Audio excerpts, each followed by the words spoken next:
Dear friends, today the Lord is going to revive our hearts. ప్రియమైన స్నేహితులారా, ఈ రోజు దేవుడు మన యొక్క హృదయాన్ని ఉత్తేజపరుస్తున్నాడు. Every time He speaks to us, we rise up in boldness. ప్రతిసారి ఆయన మాట్లాడేటప్పుడు మనకు ధైర్యాన్ని దయచేస్తూ ఉన్నాడు.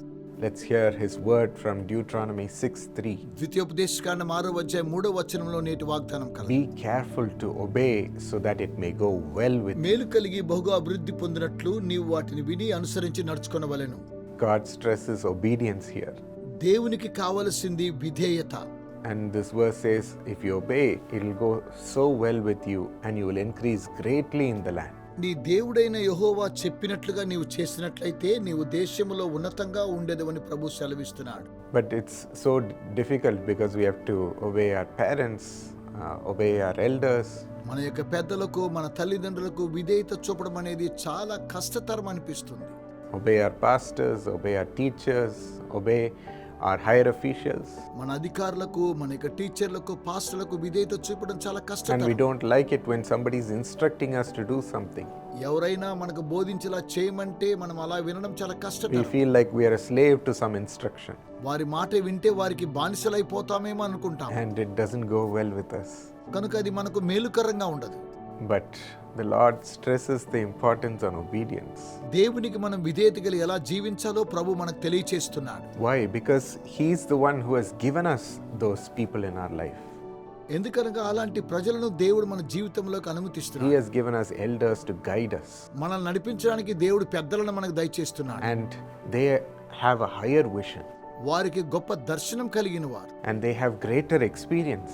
వారు గొప్ప అనుభవాలు కలిగి ఉన్నవారు. And when we follow what they say, వారు చెప్పినట్లు మనం అనుసరించినట్లయితే we have a shortcut towards rising up in life. మన జీవితంలో పైకి రావడం కోసమై వంకర మార్గాలు ఎదుర్కొంటాం. Sometimes we may even exceed them. కొన్నిసార్లు మనం వాటిని అధిగమిస్తూ ఉంటాం. The one who takes the right counsel is wise, సరైనటువంటి ఆలోచన పొందడం అది జ్ఞానముతో కూడినటువంటిది. because it greatly helps you and develops you to become a great person. గొప్ప వ్యక్తిగా రాణించడం కోసమై అది సహకారంతో కూడినటువంటిదిగా ఉంటుంది. Sometimes God's instructions comes through them. వారి ద్వారా దేవుని యొక్క ఆలోచనలు కొన్నిసార్లు మనకు లభిస్తాయి. So let us value the ones whom God has placed in our life as the elders in our life. మన జీవితంలో పెద్దలను దేవుడు మనకు అనుమతించాడు. అందరిని బట్టి దేవునికి వందనాలు తెలియచేయాలి. In the marriage of Canaan in the Bible, కనానులో జరిగిన వివాహాన్ని గురించి బైబిల్ ఏమంటుంది? there they ran out of wine to serve the people who came for the marriage. వివాహానికి వచ్చినటువంటి వారికి ద్రాక్షరసం సరిపోలేదు. And Mary, the mother of Jesus, who was looking after the arrangements, saw this. యేసు క్రీస్తు తల్లి అయినటువంటి మరియ ఆ కార్యక్రమాలను చూసి అక్కడ కొన్ని విషయాలు తెలియచేసింది. And she said to the servants who were serving wine, ద్రాక్షరసం అందించే పరిచారకులకు ఇలాగున సలహా ఇచ్చింది. follow all that Jesus tells you to do. యేసయ్య చెప్పిందంతా కూడా చేయమన్నది. They didn't know that Jesus was a savior. వారికి తెలియదండి ప్రభువైన యేసు రక్షకుడని. They didn't know He was a mighty God. ఆయన శక్తి కలిగిన దేవుడని వారికి తెలియదు. But they followed the instruction of the elderly person Mary, who was in charge. ఆ సమయంలో పెద్ద వ్యక్తిగా ఉన్నటువంటి మరి యొక్క మాటలు వారు గ్రహించారు. They trusted her command. ఆమె ఆజ్ఞయందు నమ్మిక ఉంచారు. And when Jesus said, fill the jars with water, it will turn into wine, ప్రభువైన యేసు ఆ యొక్క రాతి బాణలో నీళ్లు నింపినప్పుడు అవి ద్రాక్షరసమాయెను. they would have not understood why we are filling water.